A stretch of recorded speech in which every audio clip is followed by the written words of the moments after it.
Alright, boys and girls, welcome back to the drive-thru. Hungry? Stop by the deli. Get yourself a brisket sandwich made to perfection yesterday. Alright, so this is 8-4. It's titled Congruences and Proportions in Similar Triangles.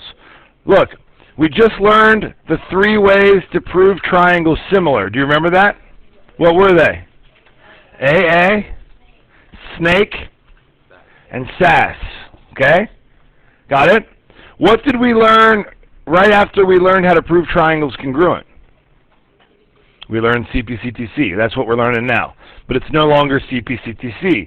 It's CASTC or it's CSSTP. Okay? What, you might be asking? Good question. CASTC. Corresponding angles of similar triangles are related how? They are congruent still. That's very similar to CPCTC, right? You will use that in a manner that you're very comfortable and familiar with. It'll be no different than CPCTC. You'll just write CASTC. Does that make sense? As we get closer to the air test, I'll start making reminders to you like, on the air test, you cannot use CASTC. That's our lingo. You're going to have to write that out on the air test. It's that one day in your life, you're going to have to write it out, and that's why they give you like 3.5 hours to take the test.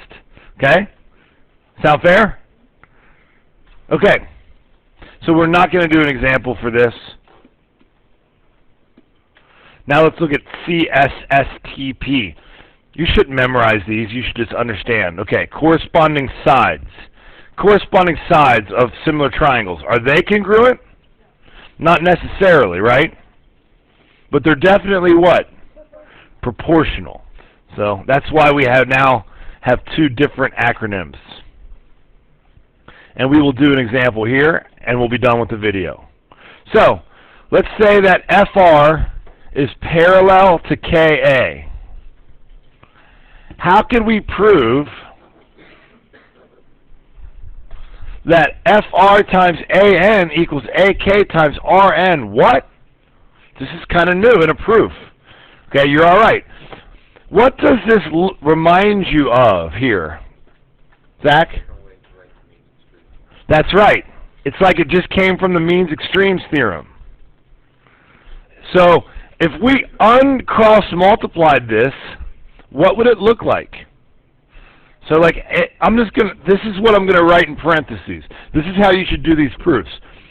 This is kind of hard to do and hard to think about it. So uncross multiply. Who can uncross multiply that for me? Alright, FR on the top left. And so Zach, if you put FR on the top left, then what must go on the bottom right? Okay? Now we've got a choice, and honestly, this doesn't matter, to be honest. But go ahead, Zach.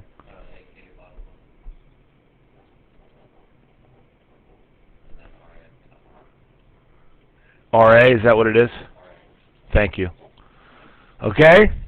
So, if we got to this step,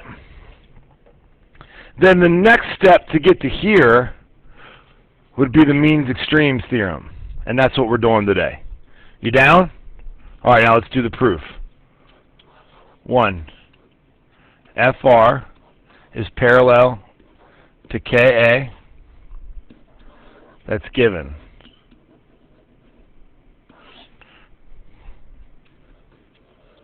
Okay, so what should we say next? All right, how about angle R is congruent to? Angle what? Not angle K. Angle A, but we're not going to call it angle A because there's 2 angle A's. And it's not equal to both angle A's. KAN. So this angle is congruent to that angle. Similarly, angle F is congruent to what? AKN.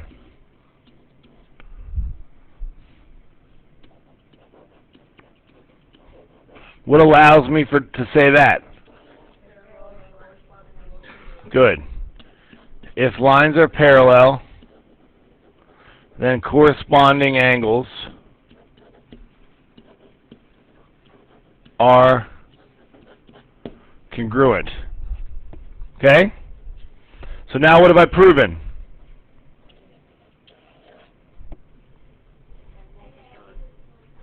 So someone give me the triangles. Triangle RFN, thank you, Grace, is similar to triangle AKN. Notice order matters, and we have it in the right order. And my reason, I don't know why I've indented those, but just chalk it up to a formatting issue. Okay? AA postulate or AA theorem, or just AA for now. Honestly, it's postulate in the Geometry Honors class book, and it's theorem in our book. So that's why I screwed that up. Don't worry about it. Okay? All right, 4. Now what can we say? FR is to AK. Look, FR is here and here, second and first. Where's AK? Well, it's first and second, so let's call it, well, I'm fine with that. It's fine. Because when we multiply, when we call segments, AB is the same thing as BA. Okay, so that's okay. That's no problem. Like RN, notice that's first and third is to AN, first and third. So we're in good shape here. Okay? What's my reason for that? Corresponding sides of similar triangles are proportionate or proportional. I don't really know the difference. And now I can say that FR times AN has to be equal to AK times RN, and my reason for that is called the means extremes theorem. And I think that would be a great name for a rock band. The means extremes, maybe? No? No? Means extremes!